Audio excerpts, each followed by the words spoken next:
Written by Bradley Schurman. Workforce Reimagined. It's no secret that the pandemic has radically altered the nature of work for a sizable portion of the population. Some jobs will simply never be the same. In the early days of the outbreak, more than a third of the USA workforce was engaged in remote work. However, by the end of the summer of 2021, just over 1 in 10 was still working remotely. Regardless, the workers that were remote and those that returned began to expect that flexibility, at least, would remain part of their new work reality. They began using technology in novel ways and expecting more support from their employers. The proverbial Pandora's box had opened, and the likelihood of getting workers to go back to business as usual waned as the pandemic raged on. Many resigned or went into outright revolt. Anthony Klotz, an organizational psychologist at Texas A&M University, called it the Great Resignation, but that perspective, as well as its embrace by popular media, may have been a bit premature. At the onset of the pandemic, older workers took a battering, as they normally do during periods of economic downturn. However, according to the Economic Policy Institute, this time was much worse than the Great Recession. Further, 55 to 64 years olds experienced more mild employment losses in the prior recession, and workers ages 65 and older experienced outright gains. Older workers exited the workforce for other reasons too. They were fearful of losing their lives due to the pandemic, and some were financially motivated due to a strong stock market that drove up the value of their retirement portfolios. This created an artificial contraction of the labor market, which has left employers reeling. It wasn't so much a great resignation, but more of a great retirement or great realignment. Over the course of this decade, the labor force participation rate for people over the age of 75 in the United States is projected to grow by nearly 100%, according to the USA Bureau of Labor Statistics. In contrast, the total workforce will only expand by about 5%, and the 16 to 24 age group will likely decline. This means that employers will quickly need to adapt their hiring practices and working environments to be inclusive of generationally diverse populations. Excluding workers based exclusively on their age, which is also known as ageism, threatens operational efficiencies and the bottom line.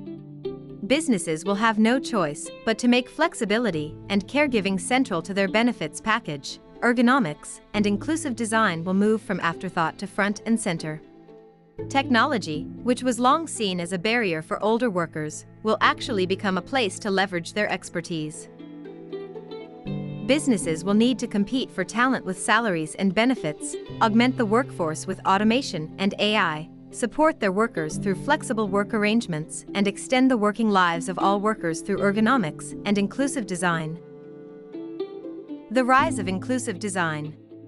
The number of older people is growing in the United States by 3.2% every year compared to 0.8% for the total population. Birth rates are dropping too, which is pushing up the average age of the population. That means that we'll have to adapt to meet this new reality in the places that we live, work, and play.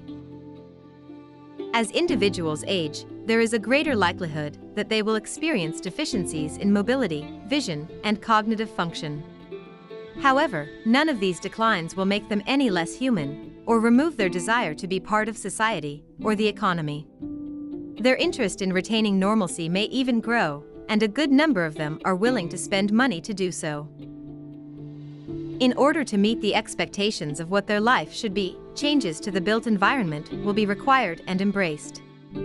This shift will facilitate the participation of older populations in society and the economy while tapping into their immense spending power. Spaces like apartments, government buildings, hotels, workplaces, restaurants, and retail environments must adapt to their expectations and requirements, becoming more accessible and age-friendly. While some countries already require a minimum standard by law, this often results in accessibility being treated as an afterthought. Inclusive design, on the other hand, makes spaces usable by as many people as reasonably possible, as a natural and integral part of spaces and product design. Companies like MotionSpot in the UK, GeroPro in Brazil, and Cuba in the USA, are already taking the steps to make this a reality. They are designing spaces that not only work for more people with differing abilities, but they are making these places beautiful too. They are ahead of a trend that will make physical space and the experience of daily life better for all. The metaverse arrives. Explaining something that we all need to be ready for, but doesn't quite exist yet, may seem like folly. However, the metaverse is poised to change the lives of each and every person on the planet, and it's going to be a virtual reality soon. Imagine a world where people can engage, learn, work, see concerts, browse store shelves or libraries, watch movies with friends, and game in a virtual three-dimensional space without leaving a physical home. Think of it like the internet on steroids, where new models of commerce, work, and care will emerge. Consider that it could revolutionize the way we do business, in many ways like other technological revolutions, but in a more dramatic way and faster too. It starts to become clear that this technology is transformative. It could even help alleviate some of our greatest social challenges, like isolation. The metaverse may sound like science fiction today, but so did the internet in 1994. When the Today Show on NBC first introduced the USA to the World Wide Web, its hosts fumbled over explaining what it was, as well as its terminology.